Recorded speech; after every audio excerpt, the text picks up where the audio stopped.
तो दोस्तों भारतीय 5th जनरेशन फाइटर जेट को लेकर के एक ऐसी बड़ी न्यूज़ सामने निकल करके आई है जिसके बाद में आप सबको आने वाले एक हफ्ते के अंदर हमारे इस 5th जनरेशन फाइटर जेट यानी कि एमका को लेकर के एक काफ़ी ज़्यादा बड़ी डेवलपमेंट देखने को मिल सकती है। और ये डेवलपमेंट इसके डिज़ाइन को लेकर के एक फाइनल डेवलपमेंट यहाँ पर होने वाली है। तो जैसा कि हर बार होता है जब भी भारत का चीन या फिर पाकिस्तान के साथ में कोई क्लैश होता है या फिर इनके साथ में ऐसी स्थिति बन जाती है कि युद्ध हो सकता है, तो उस कंडीशन में जो भारतीय डिफेंस सेक्टर है वो काफ़ी ज़्यादा तेज गति से आगे बढ़ता है और भारतीय सरकार भी काफ़ी ज़्यादा एक्टिव होकर धड़ाधड़ हमारी सेनाओं के लिए डिफेंस वेपन्स को लेकर के जो अप्रूवल है वो यहाँ पर देती है। कल ही आप सबको पता होगा कि सरकार के द्वारा एक काफ़ी ज़्यादा बड़े डील को यहाँ पर एक जो अप्रूवल है वो दिया गया है, जिसके माध्यम से अब भारतीय सेनाएं अपने जो बड़े वेपन्स हैं उनको भी यहाँ पर खरीद सकती है। तो एमका को लेकर के क्या न्यूज़ सामने आई है इसके बारे में मैं आप सबको बताऊंगा, लेकिन उससे पहले प्लीज़ से आप अभी से वीडियो को लाइक करके कमेंट सेक्शन में जा करके जय हिंद कमेंट कर दीजिएगा।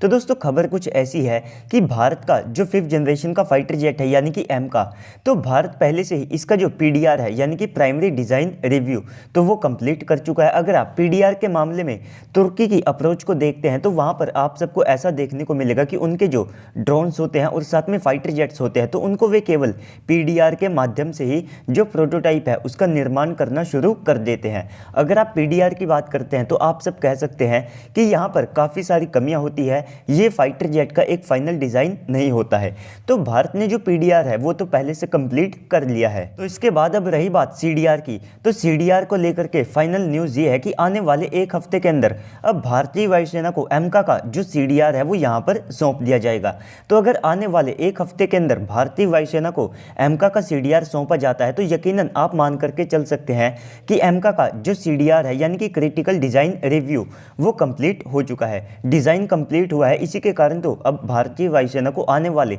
7 या फिर 8 दिनों के अंदर इसका सीडीआर मिल जाएगा। तो अब मैं आप सबको सीडीआर के बारे में भी थोड़ा सा एक्सप्लेन कर देता हूं। तो दोस्तों जब किसी भी वेपन का सीडीआर कंप्लीट होता है तो इसके बाद में इसका ऑलमोस्ट जो डिज़ाइन वर्क है वो कंप्लीट हो जाता है। इसके बाद इसके डिज़ाइन में कोई बड़े बदलाव करने की आवश्यकता नहीं होती है। हालांकि अगर आप फीचर्स को बढ़ाना चाहते हैं या फिर कोई अपग्रेड करना चाहते हैं तो पैरेलल में आप इसके डिज़ाइन में जो चेंजेस है वो यहाँ पर कर सकते हैं। लेकिन सीडीआर यानी कि क्रिटिकल डिज़ाइन रिव्यू, उसमें जो क्रिटिकल पार्ट्स होते हैं तो उनका जो डिज़ाइन है वो भी कंप्लीट कर लिया जाता है। छोटे छोटे जो माइनर चेंजेस हैं वे भी यहाँ पर कंप्लीट हो जाते हैं, जिसके बाद में आप एक्चुअल जो फाइटर जेट का प्रोटोटाइप है वो यहाँ पर डेवलप कर सकते हैं। अगर आप टर्किश एरोस्पेस इंडस्ट्री को देखते हैं तो उनका जो TFX प्रोग्राम है वहाँ पर देखते हैं सीडीआर को, तो वहाँ पर सीडीआर का केस कुछ ऐसा होता है जैसा कि मैंने आपको पहले बताया कि वे पीडीआर के बाद ही उनके जो फाइटर जेट या फिर ड्रोन्स के जो प्रोटोटाइप है उनको बनाना शुरू कर देते हैं, लेकिन उनको बाद में भी जो सीडीआर है उसको कंप्लीट करने की आवश्यकता पड़ती है। तो जैसे ही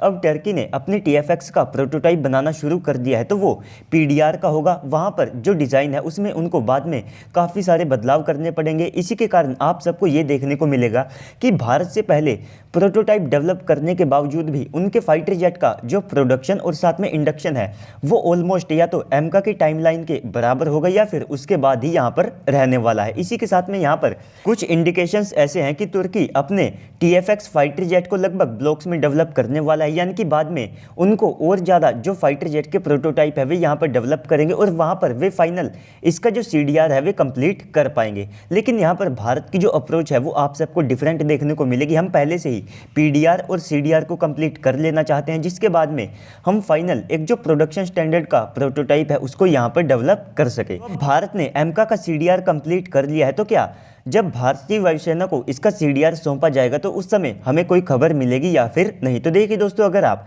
तेजस MK2 के केस को देखते हैं तो तेजस MK2 का जो सीडीआर है वो पिछले साल नवंबर में पूरा हो चुका था और इसी के साथ में वो उसी समय भारतीय वायुसेना को सौंप दिया गया था। लेकिन इस सब के बावजूद भी हमको जो न्यूज़ है वो 2 महीनों के बाद में मिली थी, यानी कि जनवरी के एंड या फिर फरवरी के स्टार्टिंग में तेजस MK2 के सीडीआर को लेकर के जो खबर है वो पब्लिक डोमेन में डाली गई थी। तो इसके बाद जैसे ही ये एमका का CDR यहाँ पर कंप्लीट हो गया है, इसके बाद में भारतीय वायुसेना भी इसको अप्रूव कर देती है, तो यहाँ पर हमारी जो CCS है तो वे इसके लिए 15,000 करोड़ के जो फंड्स हैं वे यहाँ पर एलोकेट करेंगे, जिससे कि एमका का जो प्रोटोटाइप है वो यहाँ पर डेवलप किया जाएगा। इससे पहले एमका की मेटल कटिंग सेरेमनी को साल के शुरुआत में ही कर दिया गया था, जहाँ पर इसके कई जो पार्ट्स हैं उनको लेकर के मैन्युफैक्चरिंग शुरू हो चुकी है। इसी के साथ में यहाँ पर ये जो 15,000 करोड़ के फंड्स एलोकेट किए जाएंगे तो इनसे एमका की जो सारी टेस्टिंग है उसको कंप्लीट किया जाएगा। साथ ही साथ यहाँ पर 4 से लेकर के 5 की संख्या में जो प्रोटोटाइप है उनको डेवलप किया जाएगा। और भारत के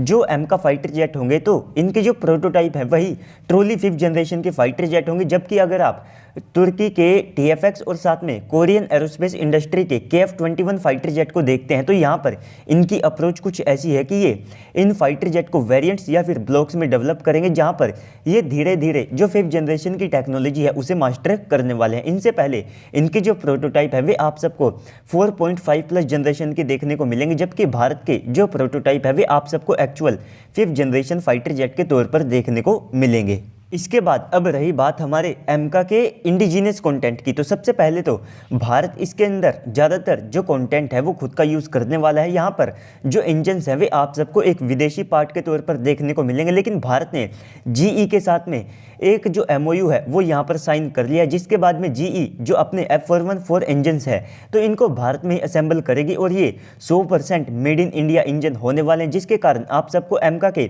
जो प्रोटोटाइप और साथ में इसका जो Mark II वेरिएंट है तो उसमें इंडिजीनियस कंटेंट की जो मात्रा है वो आप सबको 90% के आसपास की देखने को मिलेगी। यहाँ पर इसके बाद जो मेन विदेशी कंपोनेंट है वो आप सबको UK की जो इजेक्शन सीट्स हैं वही देखने को मिलेगी। बाकी इसका जो Mark II वेरिएंट होगा तो वहाँ पर आप सबको भारत का एक जो स्वदेशी इंजन है जो कि 110 से लेकर के 125 किलोन्यूटन तक का हो सकता है, जिसे हम UK या फिर फ्रांस के साथ में मिल करके बनाने वाले हैं, तो वो इंजन आप सबको एमका के Mark II वेरिएंट में देखने को मिलेगा। इसी के साथ में ये जो सारा प्रोसेस है ये आप सबको और ज़्यादा तेज होते हुए दिखाई दे सकता है, क्योंकि सबसे पहले तो भारतीय सरकार और हमारी जितनी भी कंपनियाँ हैं इन्होंने ये प्लान किया है कि हमारे वेपन्स की जो टेस्टिंग होती है तो उसमें काफ़ी ज़्यादा लंबा समय लगता है, तो इसको भी यहाँ पर कम किया जाए। और साथ ही साथ यहाँ पर चाइना के साथ में हमारा जो क्लैश हुआ है तो इसके कारण भी आप सबको जो भारतीय प्रोग्राम है इनमें काफ़ी ज़्यादा तेज़ी देखने को मिलेगी, क्योंकि भारतीय वायुसेना के चीफ ने दोबारा से अपनी जो डिमांड है उसको यहाँ पर दोहराया है और साथ ही साथ ये कहा है कि हमारी जो